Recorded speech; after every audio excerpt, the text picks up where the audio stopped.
This is an example of a good heel turn. Oh my God! And this is an example of a bad heel turn. Oh, come on! Champion! What makes a heel turn hit hard? Simple. The wrestler needs to have a solid reason to go rogue, and the fans should be able to vibe with that decision, even if they don't agree with it. We've seen some chef's kiss heel turns in WWE history, like The Rock's 1998 heel switch, or Seth Rollins stabbing the Shield in the back in 2014.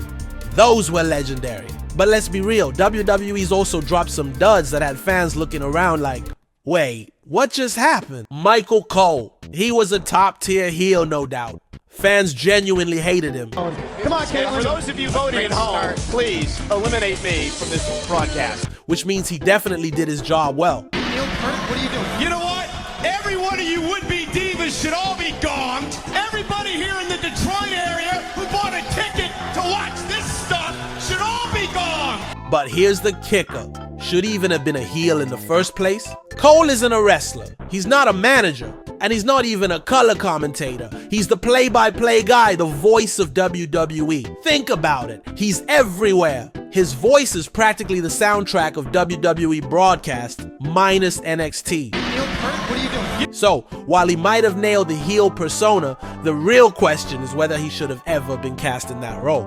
As WWE's top announcer, Michael Cole should be someone fans like and can trust. So why did they turn him into one of the most annoying and self-important characters? Jerry Lawler has bruised ribs and, well, with all due respect, he's also suffering from anal bleeding. What? Can I have your attention, please? I've just received an email from the anonymous Raw general manager. Michael Cole, shut up!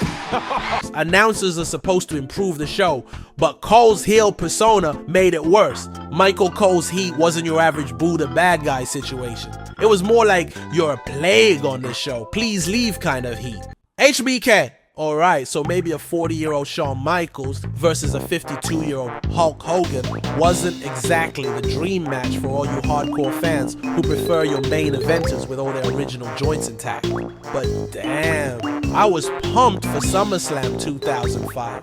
Mr. Hickenbottom's philosophy seemed to be, if you can't outshine him, just bring enough Cirque du Soleil flair to shake up wrestling itself. And that's what we got. HBK versus Hulk Hogan happened, and there were no do-overs. The match itself was like a crazy collage of flailing limbs and body parts. HBK seemed to be having a full-blown tantrum, dramatically overselling Hogan's moves, like he was auditioning for a Billy Mays infomercial. Turns out Shawn wasn't too thrilled with Hogan's creative control of their feud, especially when it came to making him turn heel. Michaels thought the match should have been face versus face, but Hogan had his way.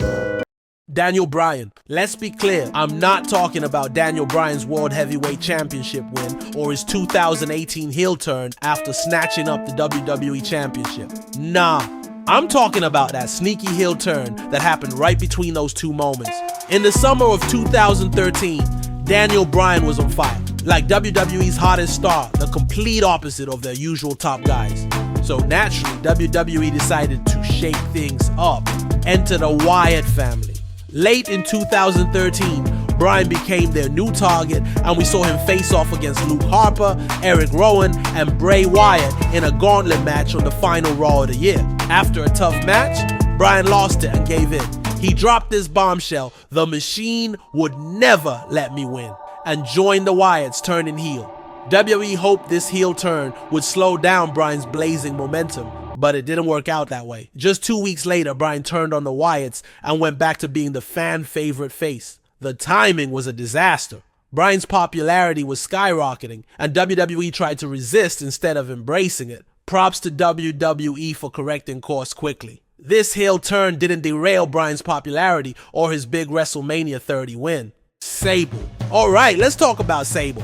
Now, even though she wasn't exactly dripping with talent or charisma, there's no denying she was the top female draw during the WWF's Attitude Era. I mean, she had the crowd, especially all the red-blooded American dudes, absolutely hooked. But if there's one thing I've learned from years of being a fan, it's that WWE has this wild talent for botching even the simplest winning formula.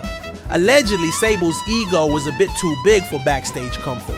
So in 1999, Vince McMahon and Russo decided to shake things up by turning her into this stuck-up diva as a sort of backstage punishment.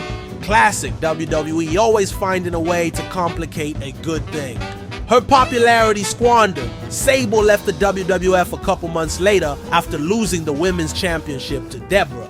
A move that might have made sense if the timing were better. Sable's heel turn will go down as one of the worst of all